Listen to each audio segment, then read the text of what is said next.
Hey, and welcome into the Big Ten Huddle, where I am your host, JR, and we cover the entire Big Ten. I'm putting out basketball episodes for you every Sunday, Tuesday, and Thursday morning at 9 a.m. Eastern Time. And today we are going to keep talking about the transfer portal. You all have been eating it up and loving it, and you can't seem to get enough of it. It's getting all the views, so I'm here for it once again. If you like this type of content, please do like, subscribe. If you're listening on podcasts, give me a 5-star rating. Do all that stuff. It's very much so appreciated. Let's get an actual Big Ten basketball show out there that covers and watching and covering the entire Big Ten conference, not just like 3 or 4 teams that people like, but the entire conference. All right, let's get into this.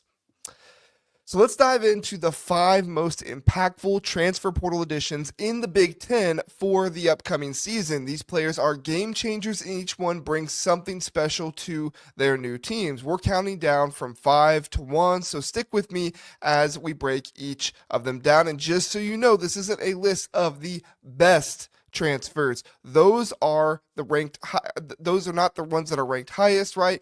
This is a list of the most impactful. So those that I think will not only impact their teams, but impact the conference by making it tougher and possibly even become a dark horse in the Big Ten. Because remember, last year, John Tonji wasn't the highest rated, but he was for sure the most impactful transfer. I'm not saying any of these guys are John Tonji, but I am using him as an example. Also, I am recording this Saturday night, April 5th, so if anyone commits Sunday morning or you're watching this Sunday evening or something, if they committed to a team, they're not included because I didn't know about them yet, or they just weren't official yet.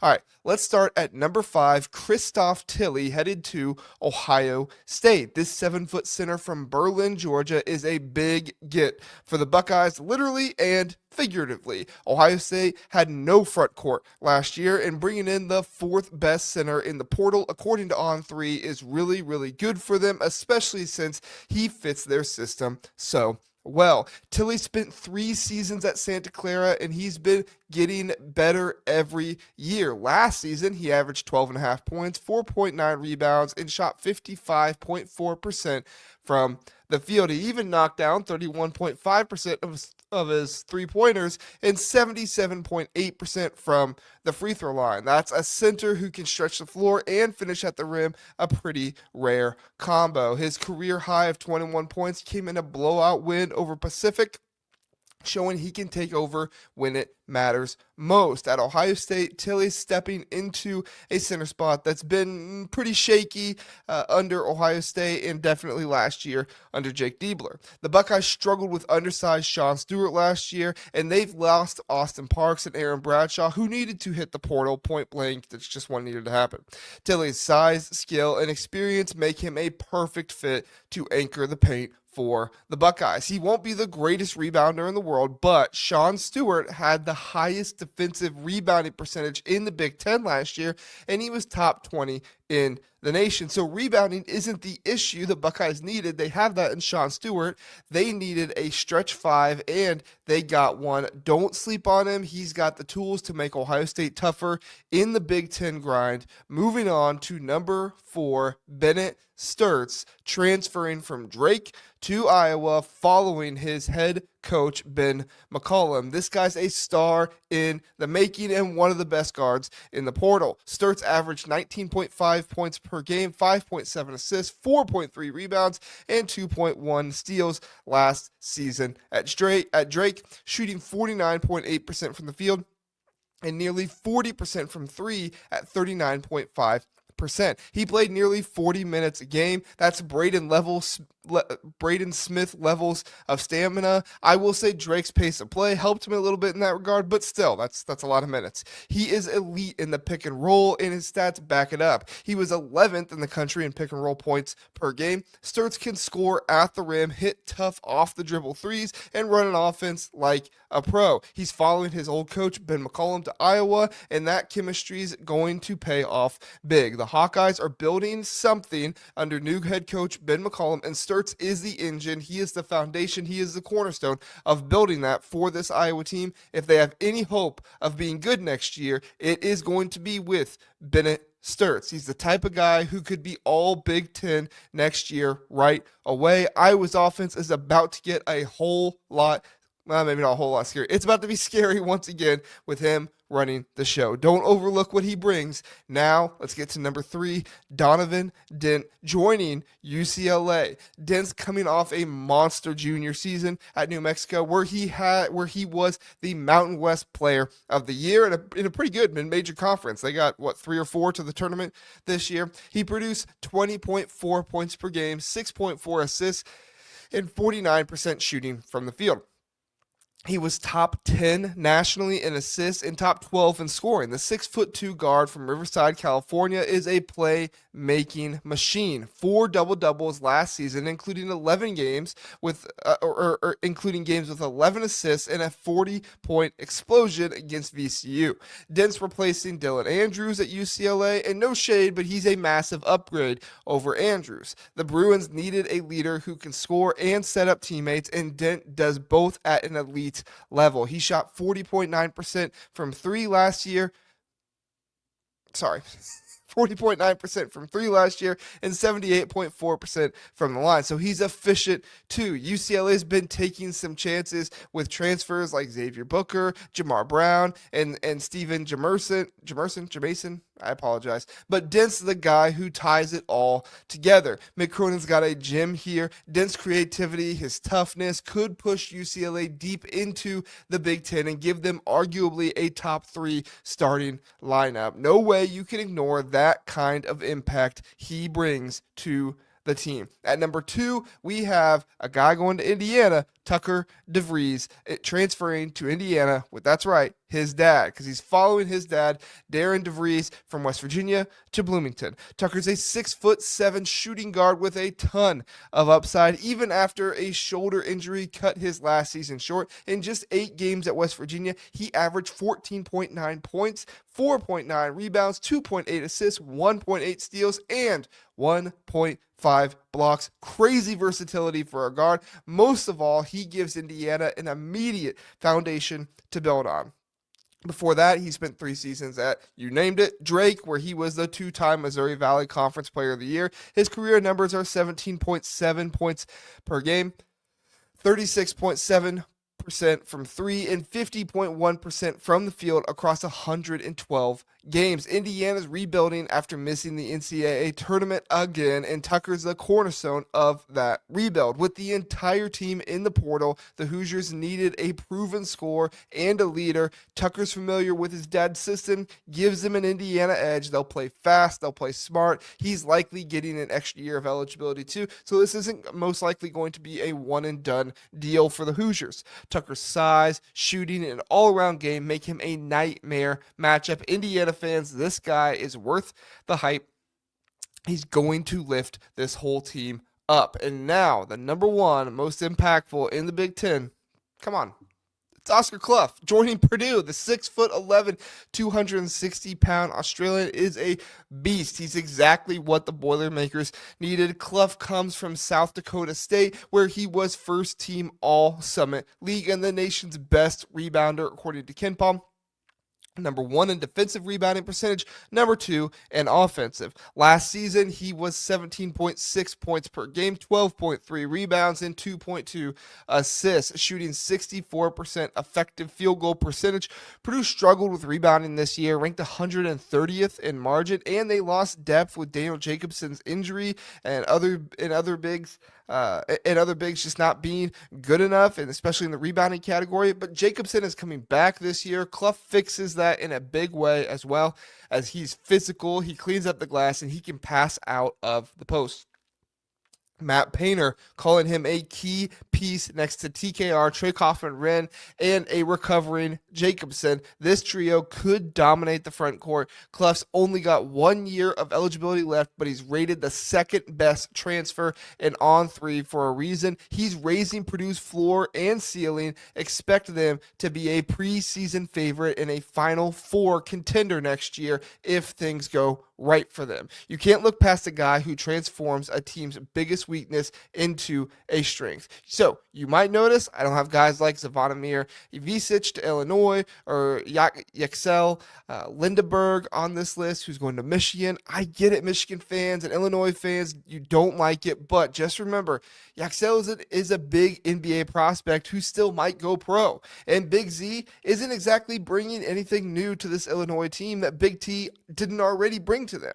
I would have loved to see them get a better rim protector. I know Big Z blocks a lot of shots, but he doesn't exactly alter shots at the same rate, if that makes sense, as much as I'd like for him to. So, might sound a little nitpicky, but it is the top 5. What are your thoughts? Let me know in the comments. Also, stick around as I'm going to talk about 3 players who have their names in the NBA draft right now, but they could still return, and their decisions will make a lot, will mean a lot when it comes to the transfer portal and what their team looks like next season. We're going to hit the commercial break, and we'll be right back. CBB Analytics isn't just another stat site, it's your ultimate destination for in-depth college basketball analysis used by fans and even the coaches. It has comprehensive stats for men's and women's basketball across Division 1 through 3, dating all the way back to 2018. From shooting percentage to game recap, CBB Analytics has it all. Try CBB Analytics for free or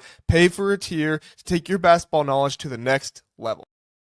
Back here on the Big Ten Huddle. Don't forget, you can get $30 off when you sign up for CBB Analytics by using code HUDDLE. Go to cbbanalytics.com and use code HUDDLE. That's HUDDLE, code HUDDLE. All right, back to the show. Let's talk. I got to change my graphic here. I apologize. There we go.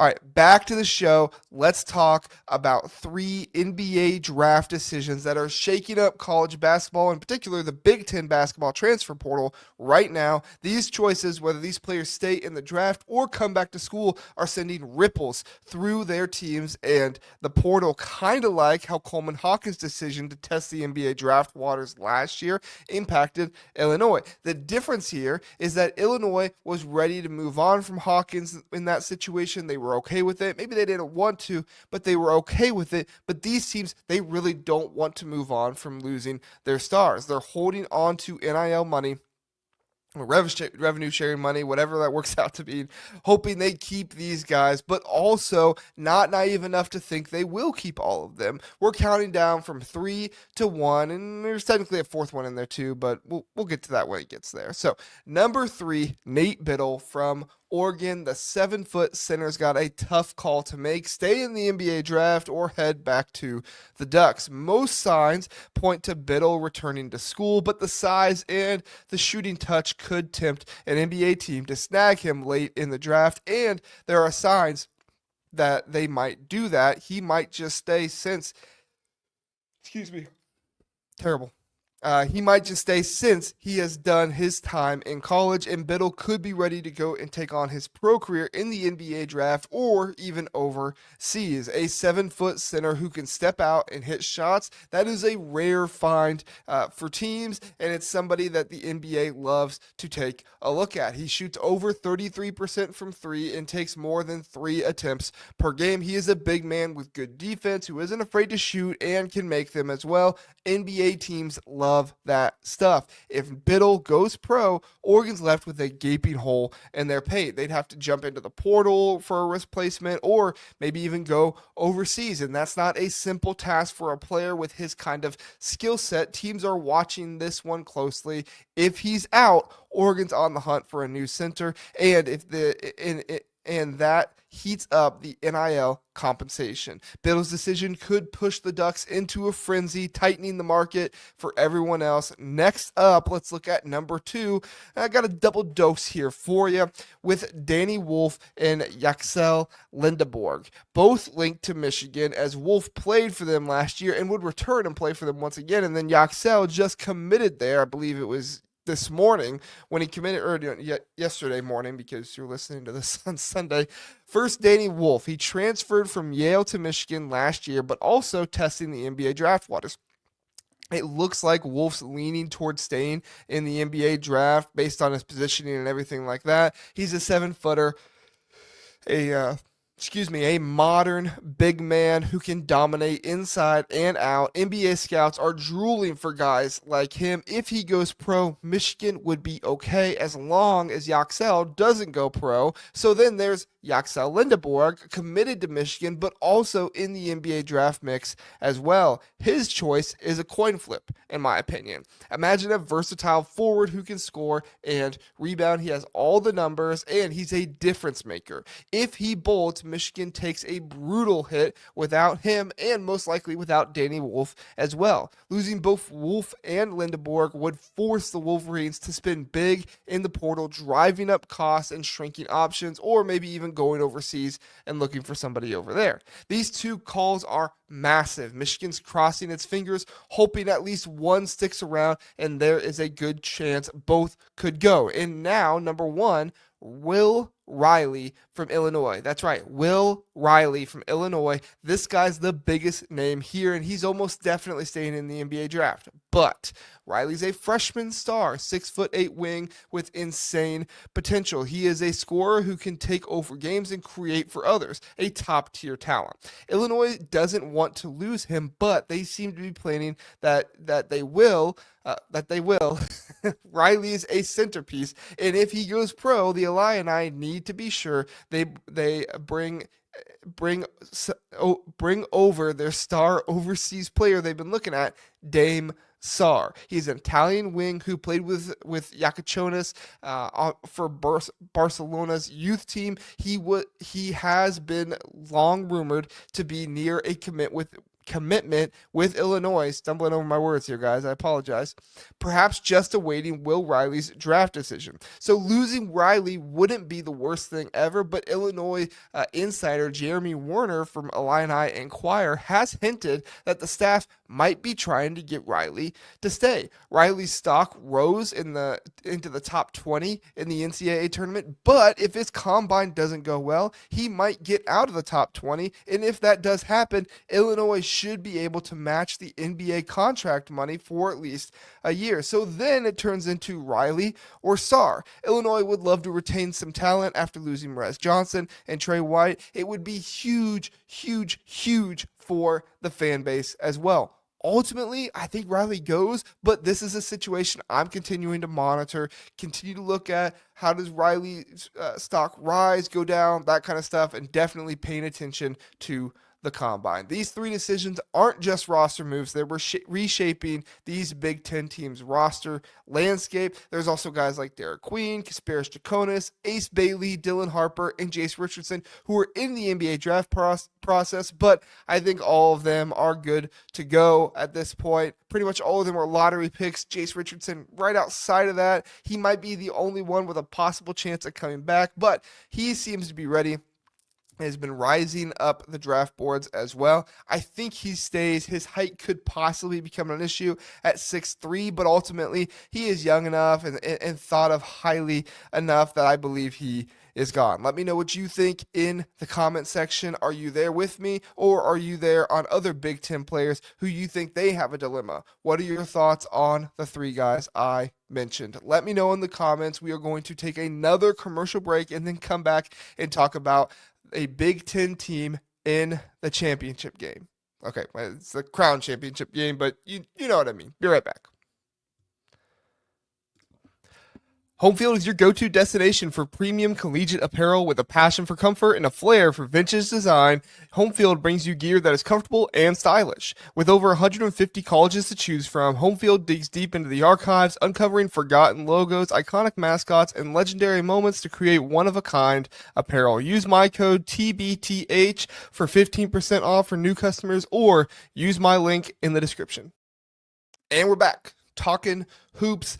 We don't talk just the portal here. I am talking about Nebraska made it to the Crown Championship game. Let's talk about the Huskers' big win over Boise State in the college basketball Crown semifinals. They won 79-69, pushing them into the championship game against UCF. This game was a huge, huge game, had a huge moment for the Huskers. They're now sitting at 20 wins for the season, and this victory wasn't just about the score. It was about momentum, teamwork, and a chance to snag $100,000 in NIL money, and if they take the title, they'll get that. I think that splits up to about $20,000 per player because they haven't lost anybody from the portal and pretty much everybody's there. But still, after this game, it's looking good because, man, were they hot? Were they on fire from three-point range? The Huskers hit 12 of 19 from behind the arc, 63.2%. Juwan Gary was the star, dropping 21 points, going a perfect 4 for 4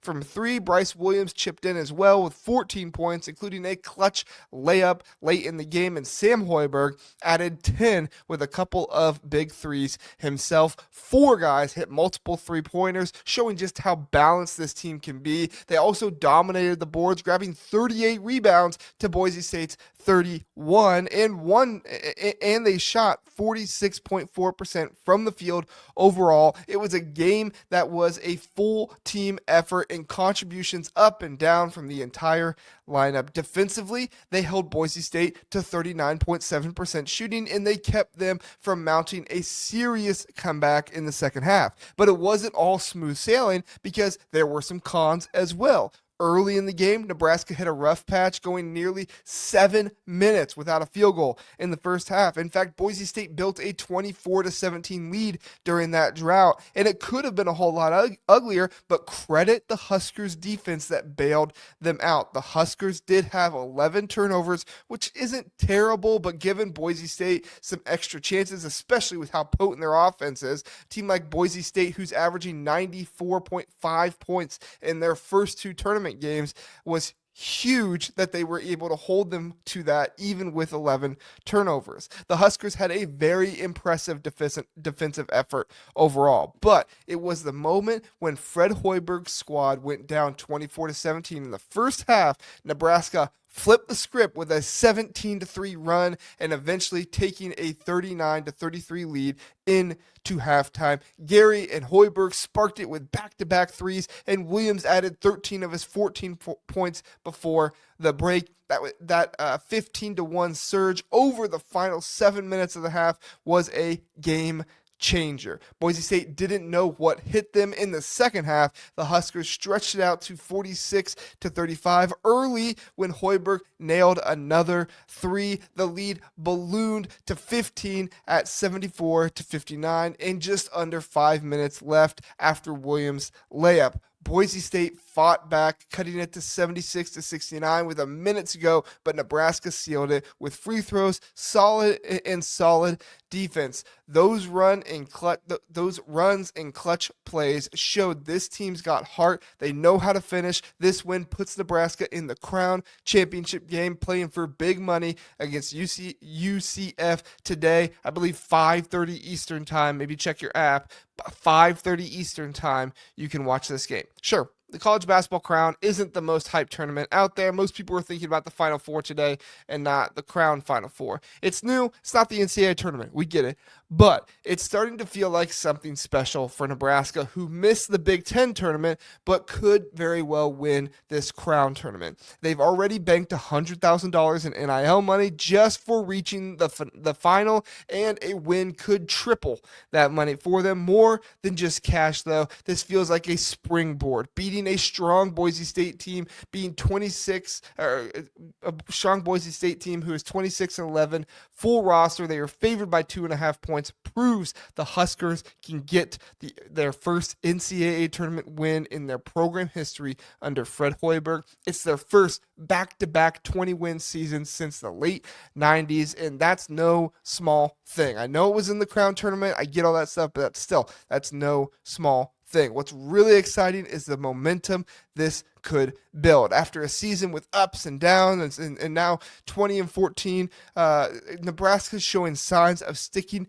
together. No one's hit the portal, which is huge for this in today's college hoops day and age world of college basketball. This group's got chemistry. They're playing like what they want to keep going and keep playing together. Guys like Gary and Williams are seniors who are getting one last ride and stepping up big. Williams, by the way, could break the single season scoring record if he drops 17 or more in the title game. He's just 16 points shy of James Palmer Jr.'s 708 points. And here's the cherry on top.